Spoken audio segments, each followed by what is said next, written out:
I never thought a single family heirloom could expose a double-life fiancé, until the wrong lock screen lit up in my car. Grandma Jo's ring lived in our family long before I did. Picture rural Tennessee, 1944. A railroad mechanic named Henry scrapes 2 months' wages to buy a slim platinum band with a quarter-carat diamond. He proposes under a sycamore by the county fairgrounds, promising Jo he'll fix every broken thing but her heart. They stay married 58 years, raise 3 daughters, lose a son to scarlet fever, run a roadside peach stand, and dance to Hank Williams on the porch every Friday. When Grandpa Henry passes, Jo keeps the ring on a chain, twirling it whenever she tells us grandkids that love is equal parts elbow grease and gospel. I'm Natalie Brooks, the eldest granddaughter, inheritor of both Jo's ring and her knack for storytelling. At 29, I teach middle school art in Charlotte. My days are clay explosions, tempera spills, and tweens who think a hot glue gun is a lightsaber. After school, I paint abstract cityscapes in my garage studio and call it therapy. I dated, sure, coffee shop philosophers, CrossFit evangelists, but no one who felt like porch swing gospel. Then Tyler Grant appeared at a Davidson alumni mixer, sliding beside me at the cash bar while I pretended to enjoy watery Pinot Grigio. He opened with, "Networking events are introvert purgatory, mind if I hide here?" Cue instant camaraderie. He was 6'1", wavy chestnut hair, laugh lines already etched. Financial planner by job, weekend hiker by passion, big on spreadsheets and bigger on eye contact. We spent the night digging into everything from 401 KS to favorite Bob Ross episodes. He asked questions and listened, which after a string of phone-scrolling dates felt like Christmas tipsy on eggnog. Tyler texted me the next morning a photo of his burnt scrambled eggs captioned, "Cooking skills 210, need art teacher rescue." I laughed so hard I snorted coffee and said yes to dinner. He greeted me with emergency takeout, claimed he'd rather pay experts than poison me. For dessert, he asked if I believed in heirloom magic. I told him about Grandma Jo's ring. He didn't flinch at old-fashioned sentimental value. In fact, his hazel eyes warmed. "One day," he said, "a love story will deserve that diamond." My heart performed a cartwheel. 6 months in, we combined our lives in a quaint duplex near Plaza Midwood. Exposed brick, squeaky stairs, windows that let morning sun hit our mismatched mugs. He built DIY shelves for my paint jars. I sewed nerdy cactus cushions for his reading nook. Fridays were Trader Joe's pizza, Marvel marathons, and my Rescue Tabby pixel hogging popcorn. Saturdays, we jogged the Greenway. Sundays, we visited his parents' brick and column mansion for brunch done by a private chef. Mr. Grant Thomas managed real estate investments. Mrs. Grant Caroline chaired gala committees. They greeted me with polite warmth, praising my refreshing authenticity. Tyler's older sister Blythe, cupcake frosting blonde, wore Lily Pulitzer and assessed my Goodwill dress with a micro smile but overall seemed cordial. The only tension, social strata. My dad's a hardware store manager, mom a church secretary. Our idea of fancy is Olive Garden. Grant gatherings showcased caviar on porcelain and talk of ski house remodels. Tyler navigated both worlds with ease, beer at my parents' backyard barbecue, Bordeaux at his folks' dining table. I told myself love is bilingual. It speaks both paper plates and bone china. Grandma Jo's ring stayed tucked in velvet at my dresser. Each anniversary Tyler asked to see it, tracing filigree like a map. One rainy night, music low, he whispered, "When the time is right, I'll kneel with this ring if that's still what you want." Tears blurred my vision. I nodded yes. He kissed the diamond, almost reverent. I felt chosen. Fast forward to early November, 2 weeks before Thanksgiving. Leaves fire orange, school buzzing with turkey handcrafts. Tyler grew secretive in a giddy way, humming Sinatra while crunching spreadsheets, late-night calls in the home office. When I teased, he winked. "Holiday planning, just trust me." I assumed he plotted a proposal timed with both our families present, a sweet, cinematic reveal.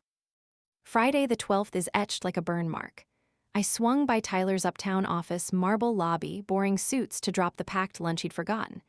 His receptionist buzzed me in. Tyler greeted me with that grin that says, You beat DoorDash. We chatted 10 minutes. Phones identical on his desk. Same black case, corner crack.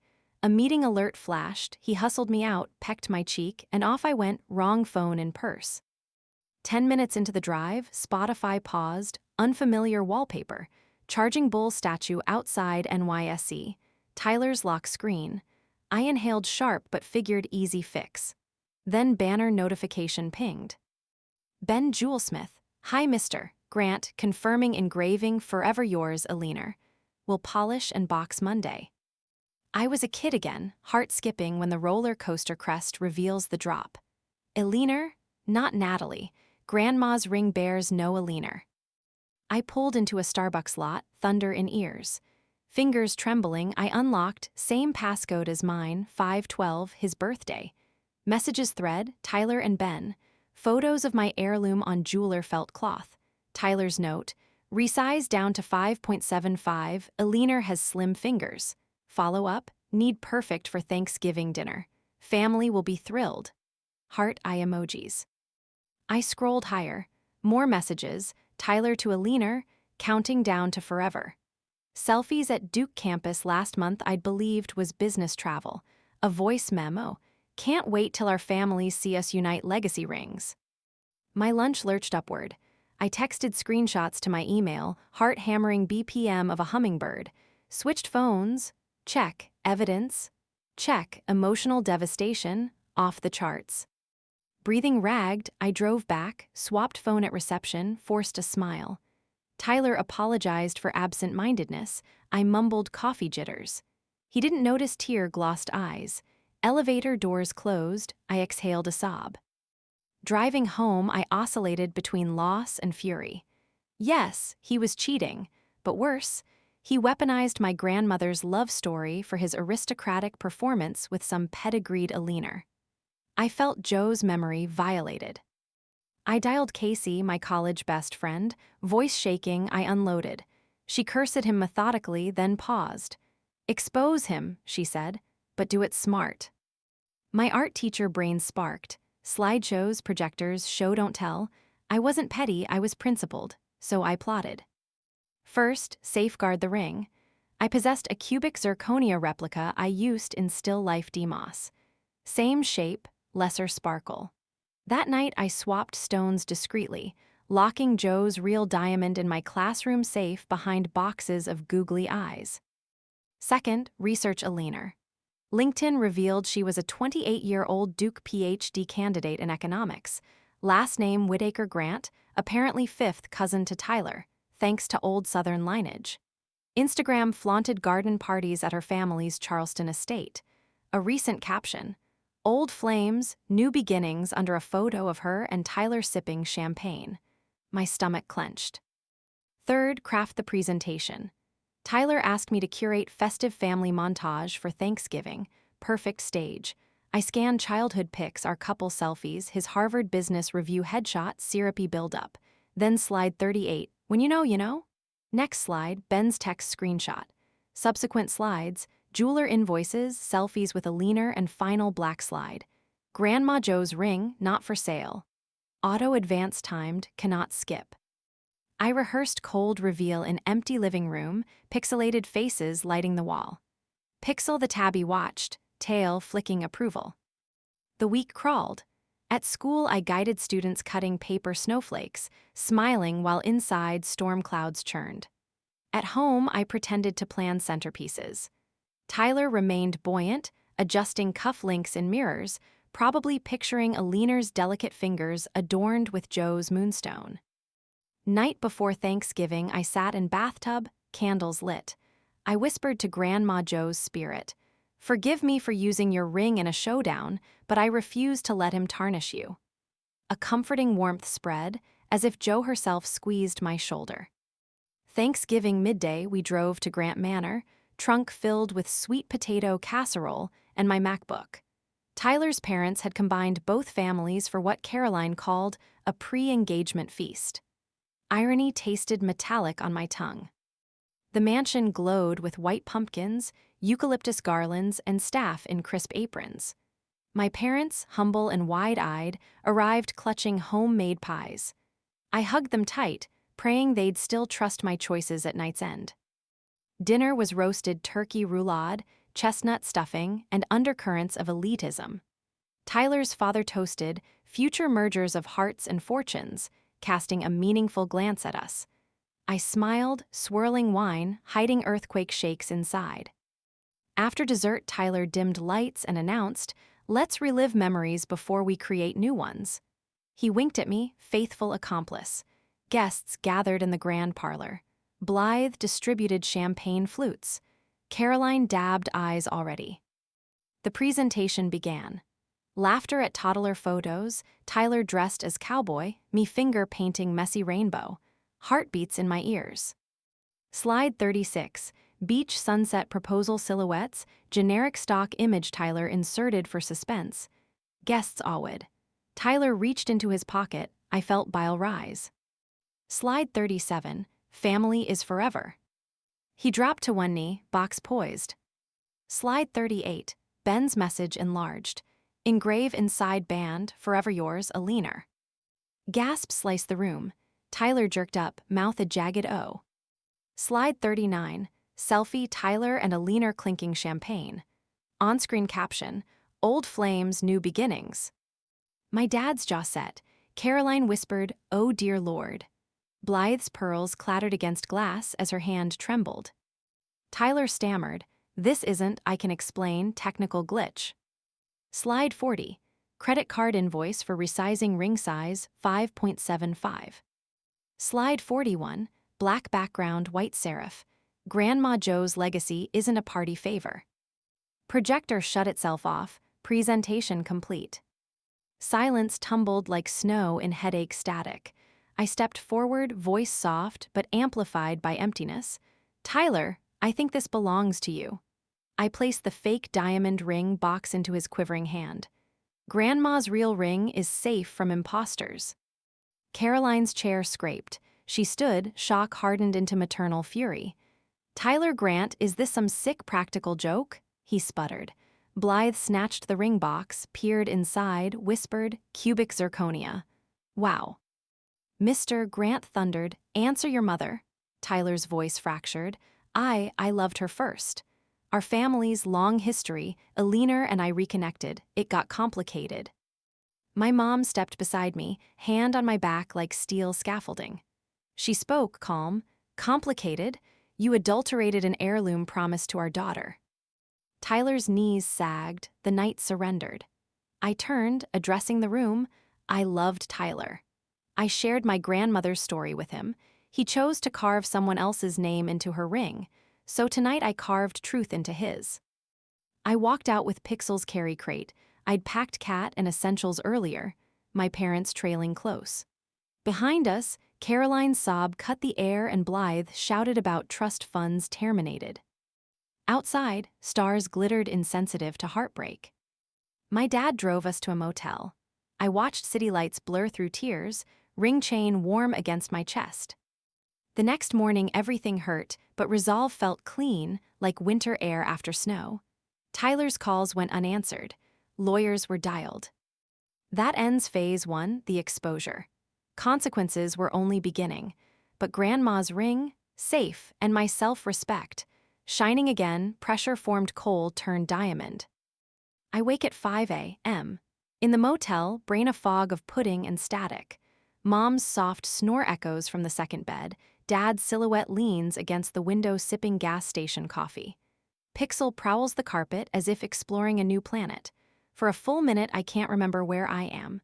Then the sting of yesterday slices through the haze, fresh and vicious. Engagement reveal turned firing squad, heirloom turned evidence. My phone buzzes on the nightstand, 7 missed calls, 4 voicemails, 200 unread texts. Tyler's name tops every list. I slip outside in sweats, cold air painful against tear-puffy cheeks. Dawn preheats the horizon. I call Casey. She answers groggy but alert. "Did it blow up?" she asks. "Like a supernova," I croak. She listens as I unpack the disaster. Blythe's pearls clattering, Caroline shaking, Thomas roaring. Casey's reaction, chef's kiss. But her tone softens. "You okay?" I'm not. My body feels hollow, a cathedral stripped by fire, but I swallow the lump. I will be. We plan next steps: legal counsel, apartment move, therapy. Casey offers her guest room. I thank her but want my own walls. First, the duplex, still half mine, legally and emotionally contaminated by Tyler's presence. Returning mid-morning, I find Tyler on the porch, eyes bloodshot, blazer wrinkled. Rain threatens, fitting backdrop. He rises as I park, stammering apologies. Natalie, please, don't shut me out, I messed up. Messed up, I bark. You forged my grandma's legacy into a prop. He tries to reach for me, I flinch. Pixel hisses from carrier, he drops his hand. He babbles excuses. He and Alina reconnected at a charity golf event, old feelings resurfaced. He worried my modest background wouldn't satisfy family expectations. He intended to return the ring to me after duplicates were made. Each sentence digs the grave deeper. You reduced love to brand management, I say. He pleads financial stress, performance pressure, jealous coworkers. I cut through. You had choices, you chose betrayal. He sobs on the porch. I'd imagined satisfaction, but pity and nausea churn instead. I tell him I need space. He begs to sleep on couch. I refuse. Dad waits in truck with steel eyes. I spend the day packing essentials. Tyler hovers, defeated but still negotiating. I box canvases, watercolors, Joe's ring chain. The real ring remains in my classroom safe. All day I touch my collarbone, anchoring to the pendant. Evening brings a call from Maya. She recommends an immediate cease and desist to preempt Tyler's potential legal stunt. She also urges documenting possessions before removal. Dad photographs each room, Pixel supervises. Night falls, Tyler retreats to a friend's condo. Silence returns, thick and heavy. I curl on the couch, smelling his cologne in cushions. My anger flickers into grief. I open Grandma's postcard collection and find one she wrote Grandpa from Nashville, 1955. Cloudy today, but hearts make their own sunlight. Her cursive steadies me. I journal until hand cramps, tears puddling ink. The next morning, I file police report to note heritage property at risk, then drive to school early to open my safe and cradle the ring like a newborn star. The metal feels warm, alive. I slide it onto the chain again and swear silently, never out of sight. At lunch, Principal Lopez pulls me aside. He saw a TikTok clip of the slideshow. We support you, he says, but warns media might appear. I appreciate honesty. Seventh graders ask why I'm on YouTube. I dodge specifics, pivot lesson to art as truth. Friday, I tour a sunlit loft downtown, exposed rafters, paint-friendly floors, cat okay. Rent squeezes my budget, but I crave fresh air. I sign the lease. Move-out weekend, Tyler appears with roses again, claims therapy booking, begs second chance. He kneels not with a ring, but with tears. I notice my mother's casserole dish still on kitchen island and remember Joe's elbow grease rule. Love is action, I say. Your actions spoke. I leave him kneeling on hardwood. Winter break arrives. Mom suggests spending Christmas in Tennessee with extended family. I need distance. We drive up I-40, Pixel meowing protest, car trunk stuffed with art supplies to keep me grounded. Grandma's old farmhouse stands empty but cozy, dust sheets removed. I decorate with cedar branches, string Joe's gingham aprons as garlands. Dad builds roaring fire. For 3 days we bake peach cobbler, sing hymns, and avoid Tyler talk. On Christmas Eve, lightning flickers across the valley, we lose power.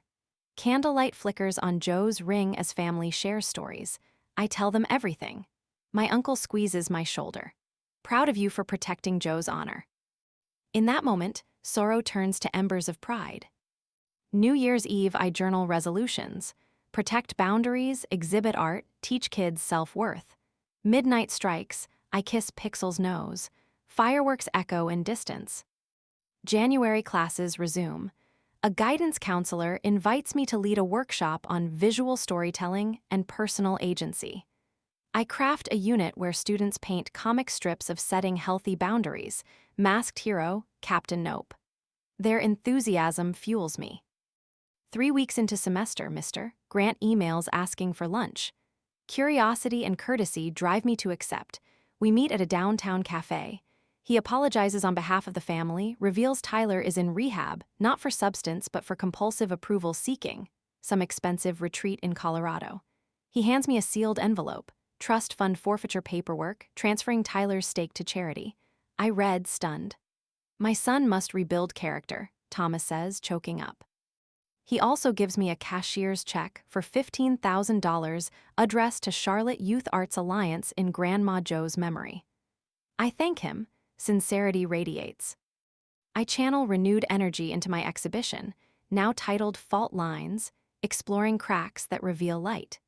Pieces incorporate shattered mirror shards representing broken promises, fused with gold leaf in Japanese kintsugi style. The central installation, that dining table of mirrored dinnerware, evolves.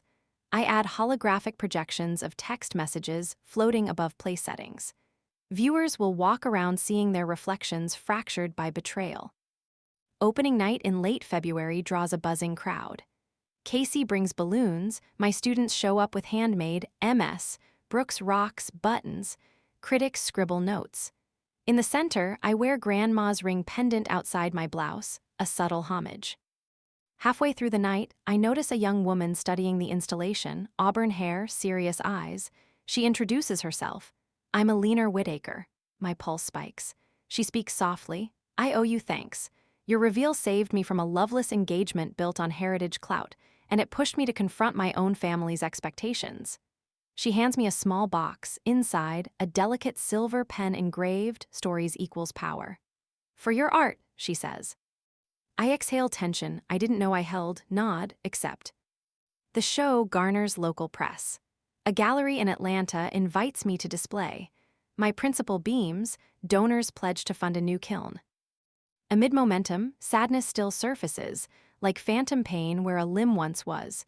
Tyler's absence feels like an unfinished chord. Therapy helps. Dr. Lance and I untangle guilt strands. She labels my slideshow act expressive justice, not revenge.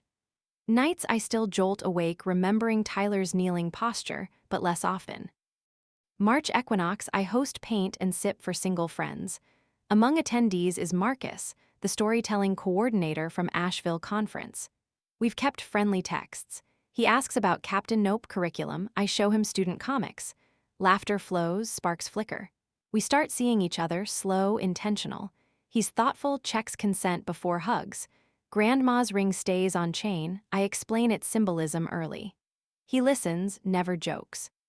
Spring break, I visit Colorado for an arts residency. By coincidence, rehab center where Tyler resides is an hour away. I debate visiting closure. My therapist advises writing a letter instead. I spend sunrise on a cabin porch penning 5 pages, recounting love, hurt, legacy, forgiveness not implying reconciliation. I mail it but include no return address. After hitting the postbox, a weight lifts off my ribcage. April blossoms. Atlanta installation opens to positive buzz. One reviewer writes, Brooks's shards mirror our own fragile narratives. She invites us to piece them into authenticity. I screenshot, send to Mom, she calls crying. Toward school year's end, I receive a plain envelope with Colorado stamp. Inside, Tyler's handwriting.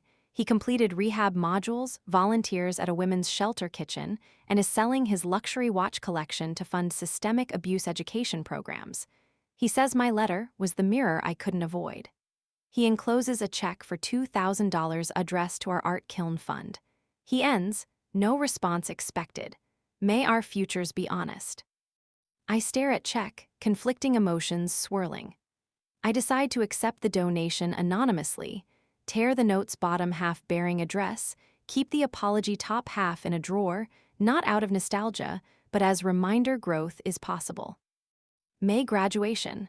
My students surprise me with a mural, a giant phoenix painted on cinder block, ring pendant glowing at its heart.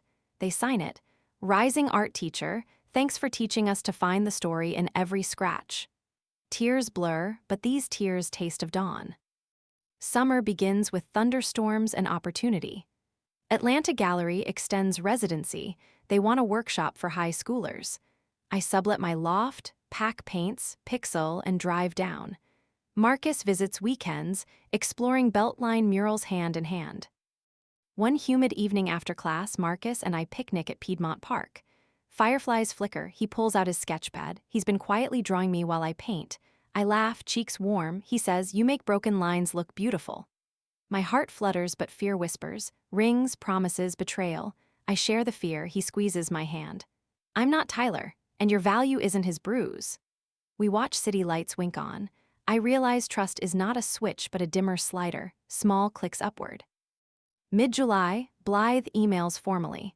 Their family attorney needs my statement regarding trust transfer documents. She expresses gratitude for my uncomfortable but necessary exposure.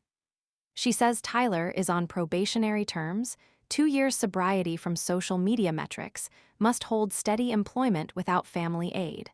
I reply politely, wish them peace. August heat returns me to Charlotte for new school year. My principal unveils the new kiln room dedicated to Joe Brooks. Plaque reads, "Creating beauty under pressure." Students cheer. Marcus relocates to Charlotte for a communications director role at a nonprofit. We set boundaries: Tuesday dinners, weekend hikes, alternate quiet nights. No rushing, no ring talk. One Saturday we sort through my storage. I find the empty ring box Tyler knelt with the cubic zirconia still inside. I grip it, unsure to laugh or hurl it. Marcus asks permission, then gently removes the fake diamond, tosses it in trash. "Only truths in this home," he says. I exhale, drop the box inside my kiln. The high heat warps it into a small, distorted sculpture. I mount it on a tiny pedestal labeled replica. Students love the metaphor. September equinox. I host an open studio. Caroline Grant attends, humble, wearing simple linen, not designer couture. She hugs me, says my work inspired her philanthropic pivot to fund art therapy for trauma survivors. She thanks me for shining light. I feel Joe's warmth. Late October, Marcus invites me to the Greenway for sunrise run.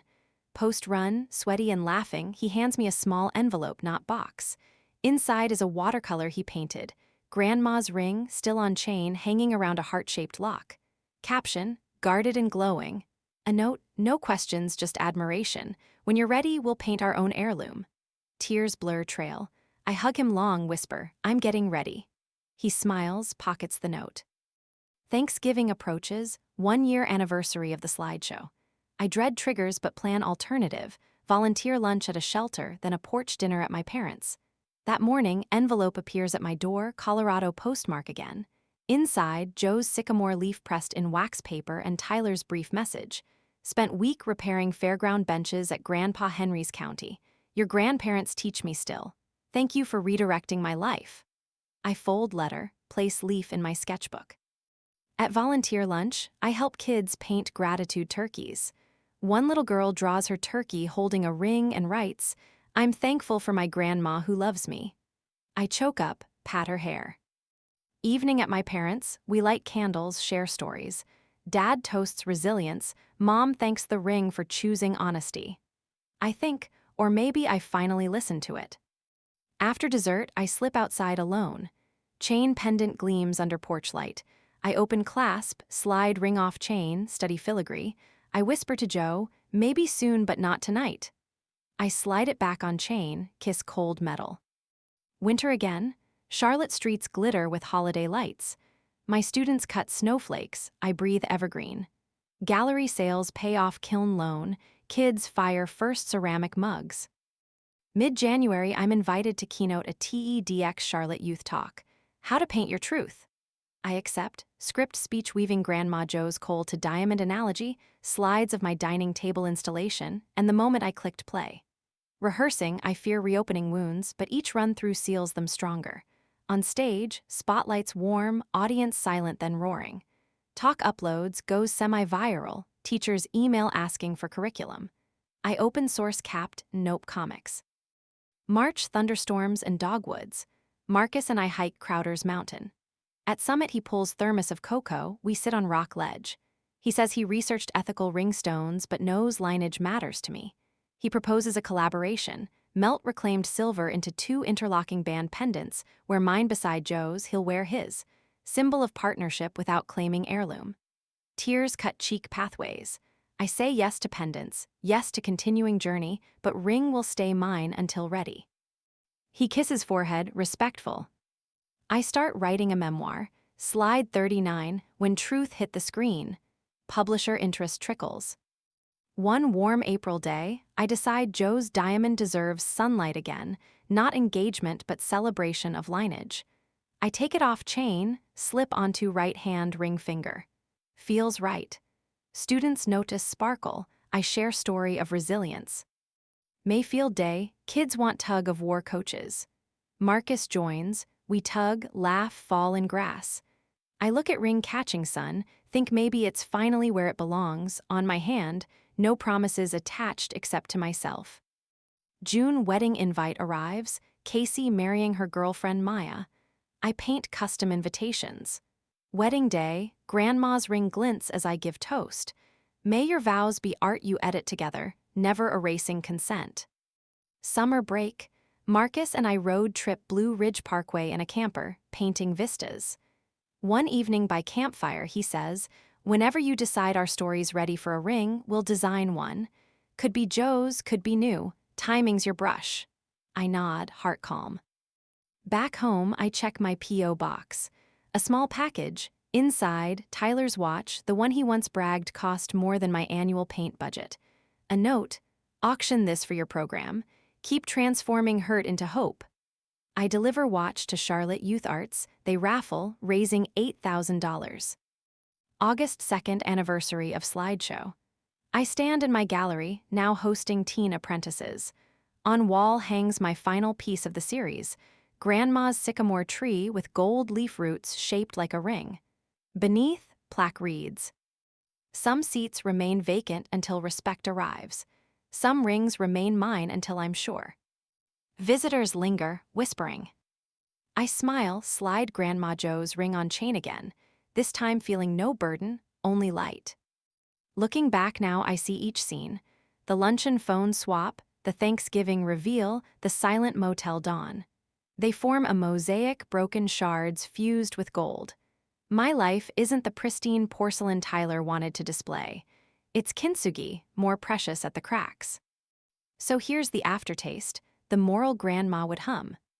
Some lessons cost you every fantasy you once hoarded. Love needs trust. I only learned that when I lost the counterfeit and chose the genuine. And one last whisper for anyone clutching a heirloom and a secret suspicion. Clouds will gather, but hearts can make their own sunlight, as long as you're brave enough to press play.